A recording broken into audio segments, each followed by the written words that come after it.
قوم لوط، جنہوں نے ایسی برائی کو ایجاد کیا جو ان سے پہلے دنیا میں کسی قوم نے نہ کیا تھا، ایسی بدکاری جس کی مثال تاریخ میں کہیں نہیں ملتی۔ اس قوم نے ایسا کیا کام کیا تھا اور اس کا کیا انجام ہوا؟ حضرت لوط علیہ السلام اللہ کے ایک برگزیدہ نبی تھے۔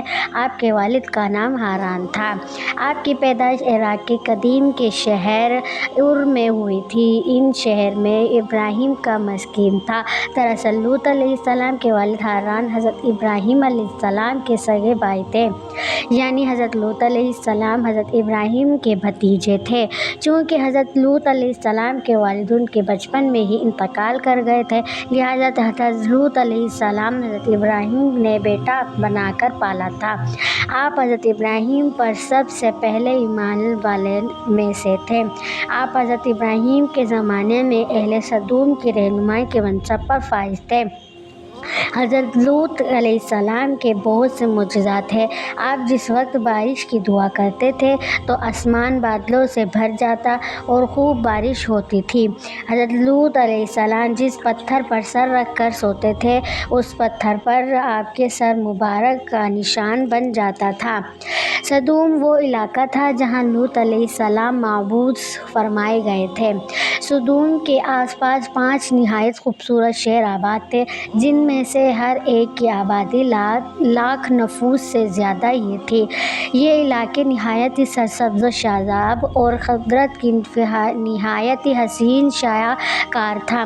یہاں باغات کی کثرت تھی، لہٰذا کھیتی یہاں کی ضروریات سے زیادہ ہی تھی۔ وہاں طرح طرح کے میوے اناج پیدا ہوتے تھے اور یہی وجہ تھی کہ آس پاس کی بستی کے لوگ بھی ان معاشی اور ضرورت کے لیے ان بستیوں کی طرف آتے تھے، مگر یہ اہل سدوم کے لوگوں کو بالکل پسند نہ تھی۔ ان کے خیال میں ان کی بستیوں میں پیدا ہونے والے پھل و اناج پر صرف ان کا ہی حق تھا۔ وہ نہیں چاہتے تھے کہ دوسرے بستیوں کے لوگ ان کے علاقے میں آئیں۔ ایک دن سدوم کے لوگ اس بات پر غور و فکر کر رہے تھے کہ باہر سے آنے والے لوگوں کو یہاں آنے سے آخر کیسے روکا جائے کہ ابلیس کے ایک بزرگ کی شکل میں ان کی محفل میں آیا اور کہا، اگر تم ان سے بچنا چاہتے ہو تو میرے کہنے پر عمل کرو۔ اس اجنبی بزرگ کی بات بہت توجہ سے سنی۔ ابلیس نے کہا، میں کل بتاؤں گا۔ دوسرے دن ابلیس ایک خوبصورت نوجوان لڑکے کی شکل میں آیا اور اپنی عورتوں کی بجائے دوسرے مردوں کے ساتھ بدفعلی کرنے کا سکھایا۔ ابلیس نے کہا کہ اگر تم اس بستیوں والوں سے نجات پانا چاہتے ہو تو تمہاری بستی میں آ جاتے ہیں، تو ایسا کرو کہ جب بھی کوئی شخص تمہارے علاقے میں آئے تو تم لوگ زبردستی ان کے ساتھ اپنی خواہش پوری کرو۔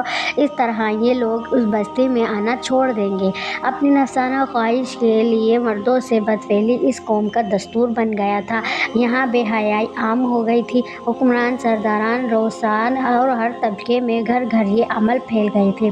بڑی محفل میں یہ لوگ اس فحاشی کر کے خوش ہوتے تھے۔ کوئی بھی محفل اس کام کے بغیر ادھوری سمجھی جاتی تھی۔ خاص کر مسافروں میں سے کوئی خوبصورت لڑکا ہوتا، یہ لوگ اس کو اپنا شکار بنا لیتے۔ ظلموں میں لکھا جاتا ہے کہ اہل سدوم نے روزمرہ کی زندگی میں یہ سخت ظلم، دھوکے بازی اور بدمعاملہ سمجھے کوئی مسافر ان کے علاقے سے بخیریت نہ گزرتا تھا۔ کوئی غریب ان کی بستیوں سے ایک روٹی کا ٹکڑا نہ پا سکتا تھا۔ حضرت لوط علیہ السلام نے ان کو توحید کی دعوت دی اور بدکاری سے روکا اور اس غلط کام سے منع کیا اور کہا کہ تم بے حیائی کرتے ہو، کیا تم عورتوں کو چھوڑ کر لذت حاصل کرنے کے لیے مرد کی طرف مائل ہوتے ہو؟ حقیقت یہ ہے کہ تم احمق ہو۔ حضرت لوط علیہ السلام اہل سدوم کو دن رات نصیحت کرتے تھے، بلکہ وہ بہت فخریہ انداز میں یہ کام کیا کرتے تھے۔ انہیں حضرت لوط علیہ السلام کا سمجھانا بھی برا لگتا تھا، لہٰذا انہوں نے صاف صاف کہہ دیا، اگر تم ہمیں اسی طرح برا کہتے رہو گے اور ہمارے کاموں میں مداخلت کرتے رہو گے تو تمہیں اپنے شہر سے نکال دیں گے۔ حضرت لوط علیہ السلام نے نصیحت اور تبلیغ کا سلسلہ جاری رکھا، لہٰذا ایک دن اہل صدوم نے ایک خود ہی عذاب بے اہل کا مطالبہ کر دیا۔ اللہ تعالیٰ نے اب تک ان کے بدترین فحاشی بدکاری کے باوجود ڈھیل دے رکھی تھی، لیکن جب ان کے لوگوں نے حضرت لوط علیہ السلام پر ایک دن کہا کہ اگر تم سچے ہو تو ہم پر عذاب لے آؤ، لہٰذا ان پر عذاب الہی کا فیصلہ ہو گیا۔ اللہ تعالیٰ نے اپنے خاص فرشتوں کو حکم دیا کہ تم طرف روانہ کر دیے۔ یہ فرشتے دراصل حضرت جبرائیل، میکائیل اور اسرافیل علیہ السلام تھے۔ پھر یہ فرشتے حضرت لوط علیہ السلام کے جب گھر آئے، تشریف لے آئے تو حضرت لوط علیہ السلام نے خوبصورت نوجوان لڑکوں کو دیکھا تو سخت گھبراہٹ اور پریشانی میں مبتلا ہو گئے۔ انہیں یہ خطرہ محسوس ہوا کہ اگر ان کے قوم کے لوگوں نے انہیں دیکھ لیا تو نہ جانے ان کے ساتھ کیا سلوک کریں گے۔ حضرت لوط علیہ السلام کی بیوی کا نام والیہ تھا۔ انہوں نے آپ پر ایمان نہ لایا تھا۔ وہ دراصل منافقہ تھی، وہ کافروں کے ساتھ تھی، لہٰذا انہوں نے جا کر اہل صدوم کو یہ خبر دے دی کہ لوط کے گھر نوجوان لڑکے مہمان ٹھہرے ہوئے ہیں۔ یہ سن کر بستی والے دوڑتے ہوئے حضرت لوط کے گھر پہنچ گئے۔ حضرت لوط علیہ السلام نے کہا، اے قوم کے یہ جو میری قوم کی لڑکیاں ہیں تمہارے لیے جائز اور پاک ہے۔ اللہ سے ڈرو اور مجھے میرے مہمانوں کے سامنے رسوا نہ کرو۔ تم میں سے کوئی بھی شائستہ آدمی نہیں۔ حضرت لوط علیہ السلام کی یہ بات سن کر وہ لوگ بولے، تم بخوبی واقف ہو کہ تمہیں تمہاری بیٹیوں سے کوئی حاجت نہیں اور جو تمہاری بیٹی چاہت ہے اس سے تم بخوبی واقف ہو۔ قوم لوط کے اس بے شرمانہ جواب سے اندازہ لگایا جا سکتا ہے کہ وہ فعل بدل میں کس حد تک مبتلا ہو چکے تھے۔ جب حضرت لوط علیہ السلام کی قوم ان کے گھر کی طرف دوڑتی ہوئی آئی تو حضرت لوط علیہ السلام نے گھر کے دروازے بند کر دیے اور ان نوجوانوں کو ایک کمرے میں بند کر دیا۔ اس بدکار لوگوں نے آپ کے گھر کا گھیراؤ کیا ہوا تھا اور ان میں سے کچھ گھر کے دیوار پر چڑھ بھی گئے تھے۔ حضرت لوط علیہ السلام اپنے مہمانوں کی عزت کے خیال سے بہت زیادہ گھبرائے ہوئے تھے۔ فرشتے یہ سب منظر دیکھ رہے تھے۔ انہوں نے حضرت لوط علیہ السلام کی بے بسی اور پریشانی کا یہ عالم دیکھا تو حقیقت سے پردہ اٹھاتے ہوئے یوں فرمایا، اے لوط، تمہارے رب کے بھیجے ہوئے فرشتے ہیں ہم۔ یہ لوگ ہرگز تم پر پہنچ نہیں پائیں گے۔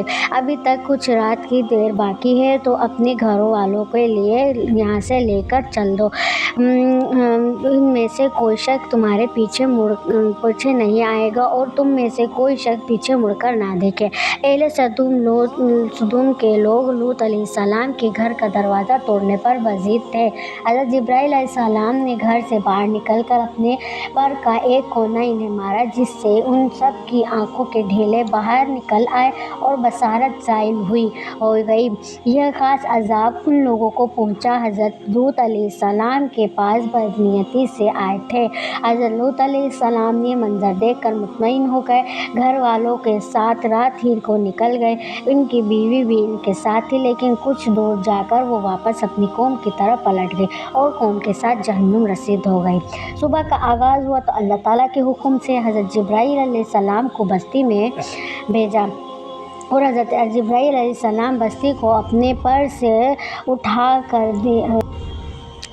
کر اور پھر اپنے بازو پر رکھ کر آسمان پر چڑھ گئے، یہاں تک کہ آسمان والوں نے بستی کے کتے کے بھونکنے اور مرغیوں کے بولنے کی آوازیں سنیں۔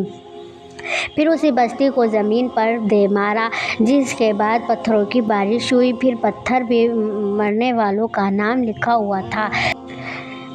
جب یہ پتھر ان پر لگتے تو ان کے سر پاش ہو جاتے۔ صبح سویرے شروع ہونے والا یہ عذاب اشراق تک پوری بستی کو نیست و نابود کر چکا تھا۔ قوم کی خوبصورت بستی کو اللہ تعالیٰ نے ایک انتہائی بدبودار اور سیاہ جھیل میں تبدیل کر دیا، جس کے پانی سے رہتی دنیا تک کوئی فائدہ نہیں اٹھایا جا سکتا۔ سمندر کے اس خاص حصے میں کوئی جاندار مچھلی، مینڈک وغیرہ کوئی زندہ نہیں رہ سکتی، اس لیے اسے ڈیڈ سی یعنی بحیرہ مردار کہا جاتا ہے، جو اسرائیل اور اردن کے درمیان ہے۔ اہل صدوم نے جن سے پتھر بنا دیا گیا تھا، ان کے بت ابھی تک بحیرہ مردار کے پاس موجود ہیں، جو تا قیامت تک لوگوں کے لیے عبرت ہے۔ روایت کے مطابق ایک مرتبہ حضرت سلیمان علیہ السلام نے شیطان سے پوچھا کہ اللہ کے نزدیک سب سے بدترین عمل کیا ہے؟